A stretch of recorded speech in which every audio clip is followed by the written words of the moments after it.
So the Milwaukee Bucks are 1-4. And you say, okay, well, slow start to the season. It's only 5 games, but it's how it's looked. In all 4 losses, they've lost by double digits. And frankly, they look like a defeated team far too early in the season. They look like a team that has quickly realized we're not contenders, so what's the point? We're kind of old. Like, they don't seem to have a lot of fight in them. I think we all understand how devastating the Damian Lillard trade ended up being.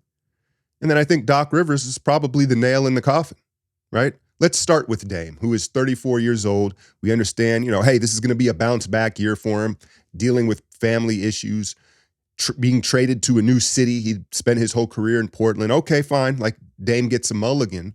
But I think the reality of the situation is when you look at who Dame is as a basketball player, he's always relied on explosive, tough shot making, using that burst and making difficult shots. And now that he may have lost a step with that explosiveness, he never really worked to get good shots. I'm not saying he can't, but that's not really who he's been. And it's like, I know Dame is a boxing guy. It's like when Roy Jones Jr.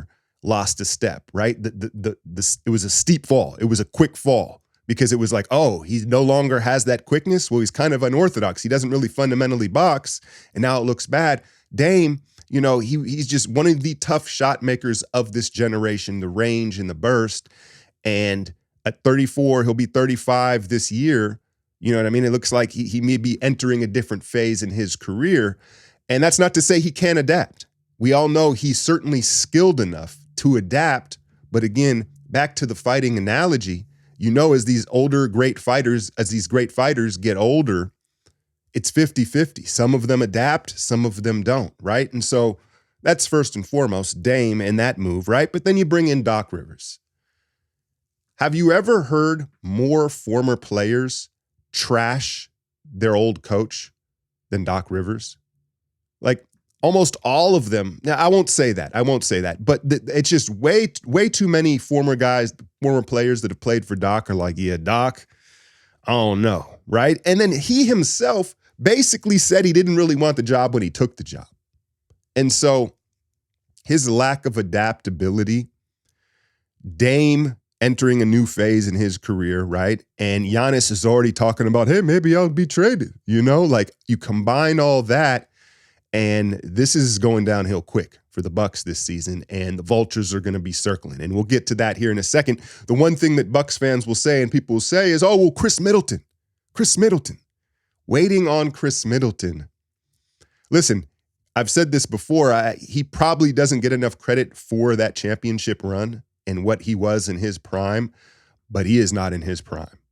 And coming off double ankle surgery, people tend to dismiss ankles because you can play on a bad sprained ankle. You can play through, some ankle trouble as opposed to knee stuff. But big picture, when you lose the mobility in your ankles, it puts so much more impact on your knees and your hips. Ankle mobility is what protects the knees and the hips and lower back long term. So if you lose mobility in both ankles as you're aging, they cannot think that Chris Middleton is going to solve this, right? And so the other aspect that came out, I think, in the last 24 hours was Marjan Beauchamp, probably not saying that right, was the 24th pick in the 22 draft. I did a little bit of scouting on him because the Warriors, it was a possibility for them to pick him. And he had a weird path to the NBA. He bounced around to a bunch of high schools, programs. I think he's from Seattle. And then he ended up, I think, just not going to college, if I remember correctly, and just like going to some sort of pro training facility. Anyway, the Bucks took him, and they're not picking up that option. And you've heard people say, well, they didn't develop either. They haven't developed. And I think it's very similar to what we've seen with the Warriors the last, through this era, really, is the cost of constantly chasing a championship each season, championship or bust mentality, makes it very difficult to develop young players. And then if you're drafting at the end of the first round, right, that's a recipe for not having much development. And so the reports are already coming out.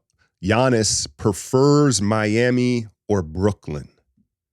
It's kind of weird, right? Like Miami makes sense to an extent, even though it's kind of like a rival team of his, but Brooklyn.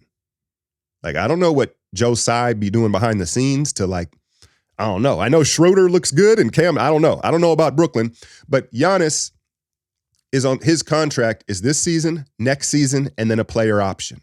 And so he doesn't necessarily have as much leverage as we've seen some of these superstars in the past where it's gotten to that final year.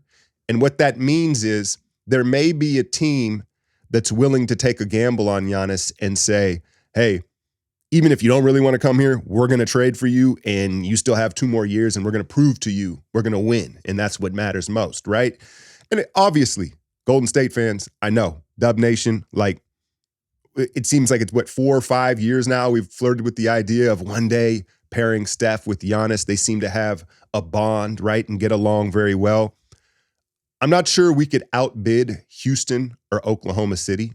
I think if OKC or Houston wanted to go all in and try to get Giannis, that would be at the top of the list right there. Now, how much say does Giannis get? You know, he's brought them a championship. He's beloved. Talking about statues these days, Giannis will probably get a statue in Milwaukee, even if he gets traded this trade deadline or in the summer, right? How much say will he have? Are they going to try to grant his wishes? Because that, I think, would be how the Warriors could get Giannis. Part of it would have to be Giannis saying, I want to go play with Steph, because I'm not sure we could come up with the best offer. And then maybe it would help the fact that, hey, we're sending them all the way to the Western Conference, right? You'd probably don't want to trade him in the East if you're Milwaukee. But that being said, listen, let's say OKC, they may not even want to do it. As crazy as it sounds, right? But like, if they're just rolling through the league here come trade deadline, or, you know, they're coming off a chip, let's say they win a chip this summer, they may be out of the bidding. But Houston, I definitely think, I've mentioned several times, like their package pause could be crazy, right? But that's not to say once the fire sale starts that the Warriors couldn't get a Lopez or a Bobby Portis. Now, that would, headed into next season, that might not be as tempting, but if somehow, maybe they start trading those guys before the Giannis deal is even done. But if at the trade deadline, they're having a garage sale in Milwaukee, Lopez, I get it, he's older, but Portis is a guy that I've thought would be a great fit for the Warriors for years, right? And so maybe it's not Giannis, but it's some of the other pieces around the Bucks that the Warriors could use. But yeah, I don't see this going. I don't see Milwaukee riding the ship. Chris Middleton, yeah, he'll help a little bit, right? He's not going to be stopping. He's not going to be a point of attack defender anymore. They can't defend the perimeter. They're old. And most importantly, they don't seem like they believe in each other. Like, that's the biggest problem with this Bucks team. Denver, you know, I thought about throwing them into this video, but not yet. I'm not going to say that yet. I think it's a little premature with Mike Malone, one of the best coaches in the league, the reigning MVP, right? And, you know, it's going to be hard, but I'm not going to count them out making a run and figuring something out with the Bucks. You saw the thumbnail. They're cooked. They're cooked, man. And so let the Giannis bidding begin. If you're new here, please hit the bell, hit the subscription. I cover the Warriors, but I'm also jumping around and covering the rest of the league. I know ball. Hit that like, share, and subscribe. I'm out, y'all.